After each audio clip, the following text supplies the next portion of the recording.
যখন আমরা আমাদের ফিঙ্গারপ্রিন্ট মেশিনটায় পাঞ্চ করি তখন কিন্তু সবাই পাঞ্চ করি। তো আমরা যদি যে যদি লকটা খোলা থাকে তাহলে যে কেউ ঢুকতে পারে। তো আমরা যদি এক অথবা একাধিক সুপার অ্যাডমিন রাখবো, তারা একমাত্র এটার মধ্যে ঢুকে ইউজার তৈরি করতে পারবে বা এগুলোর কনফিগারেশনগুলো পরিবর্তন করতে পারবে। এই জন্য কী করতে হবে, আমাদের এটা কনফিগারেশনটা কমপ্লিট করতে হবে। তো আমি যদি এখন এখানে টিপ দিই, মেনুতে টিপ দিই, মেনুতে ঢোকা যায় না, পাসওয়ার্ড চেঞ্জ হবে, তাই না?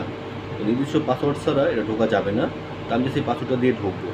ওই ক্ষেত্রে আমি কী করব, এটা অনেকভাবেই করা যায়। ফিঙ্গারপ্রিন্ট দিয়ে করা যায়, ফেস দিয়ে করা যায়, পাসওয়ার্ড দিয়ে করা যায়। তো আমি আপাতত পাসওয়ার্ড ঢুকি এবং কীভাবে আপনি তৈরি করবেন সুপার অ্যাডমিন ওটা দেখা দিচ্ছি। ক্লিক করলাম, এখানে ক্লিক উপরে একটা অপশন আছে, এইখানে উপরটায় এখানে ক্লিক করলাম, please input user ID. User ID আছে, আমি ইউজার আইডি দিলাম 68।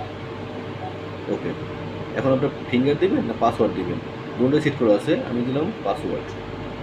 তো পাসওয়ার্ড দিলাম আমি, যেটা দেওয়া ছিল 75750606। ওকে, এখন মেনুতে আসলো, আমাদের মেনুতে আসলো। তো আমি এখানে ইউজারের মেনুতে ক্লিক করলে আমি আমার সকল ইউজার দেখতে পাবো। এখানে আমার সকল ইউজারগুলো আছে। উপরে অ্যারোতে ক্লিক করব, নিচে ইউজারগুলো আছে। এখানে যে 3টা এটা একটা সুপার ইউজার। আবার উপরে ক্লিক করেন, এই যে আশিকুর রহমান, এটা একটা সুপার ইউজার। তা আমি নতুন একটা ইউজার তৈরি করব, সুপার ইউজার অ্যাডমিন তৈরি করব, যে এইটার মধ্যে ঢুকে ইউজার তৈরি করতে পারবে বা ফাংশনগুলো চেঞ্জ করতে পারবে। ওই ক্ষেত্রে আমরা ব্যাগে চলে গেলাম, নিউ ইউজারে ক্লিক করলাম, একটা ইউজার তৈরি করব। ইউজার আইডিতে ক্লিক করলাম, ইউজার আইডিটা আসলো, আমি একটা আইডি দিলাম 70 দিলাম, এটা ইউজার আইডি। ওকে,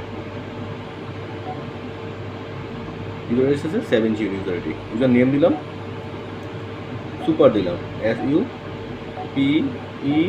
সুপার MAN। নামটা ইউজার নামটা দিলাম সুপারম্যান। ওকে, অনেক সময় টাচটা কাজ করে না, ওই কিন্তু শীতের মধ্যে তো বারবার ক্লিক করতে হয়। আচ্ছা, এখন এখানে অপশন আছে অনেক, ইউজার রুল আছে। ইউজার রুলটা কী থাকবে, নর্মাল ইউজার দেওয়া আছে, নর্মাল ইউজার। আমি তো নর্মাল ইউজার রাখবো এটা, তাই না? তো আমি ইউজার রুলে ক্লিক করলাম, ইন রুল সুপার অ্যাডমিন। আমি এটাকে সুপার অ্যাডমিন হিসেবে রাখলাম, আমার ইউজারটা, এটা সুপারম্যান ইউজারটা সুপার অ্যাডমিন হিসেবে থাকবে। কেমন? এখন আমি চাইলে ফিঙ্গারপ্রিন্ট দিতে পারি। যদি আমি ফিঙ্গারপ্রিন্টে ক্লিক করি তাহলে আমার ফিঙ্গারপ্রিন্টে ঢুকতে পারবো। আমি এটাকে সিলেক্ট করলাম, আমি আমার এই অ্যাঙ্গুলটাকে ফিঙ্গারপ্রিন্ট দিলাম, বাকি অ্যাঙ্গুলগুলো দেওয়া আছে, এটা আমি দিলাম। 3বার প্রেস করতে হবে আমার, 1বার 2বার 3বার। ওকে, আমার ফিঙ্গারপ্রিন্ট দেওয়া হয়ে গেছে। এখন আমার ফেস দিতে পারি, ফেস আমি দিলাম না, চাইলে ফেস দিয়ে নেবেন আপনার, সমস্যা নেই। ওতে ক্লিক করলাম, ফটো চাইলে ফটো দিতে পারি, ফটো দেবো না। আমি পাসওয়ার্ড সেট করবো, পাসওয়ার্ড দেখেন পাসওয়ার্ড দেওয়া আছে, এখানে পাসওয়ার্ড দেওয়া আছে, বেশি উপর থেকে দেখা যায় না। তো পাসওয়ার্ডে ক্লিক করলাম, পাসওয়ার্ড আসলো। আমি পাসওয়ার্ড দিলাম কি 70708080।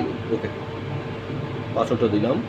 এখন আবার রিপাসওয়ার্ড, প্লিজ রিপাসওয়ার্ড 70708080। ওকে, আর পাসওয়ার্ডও হয়ে গেল।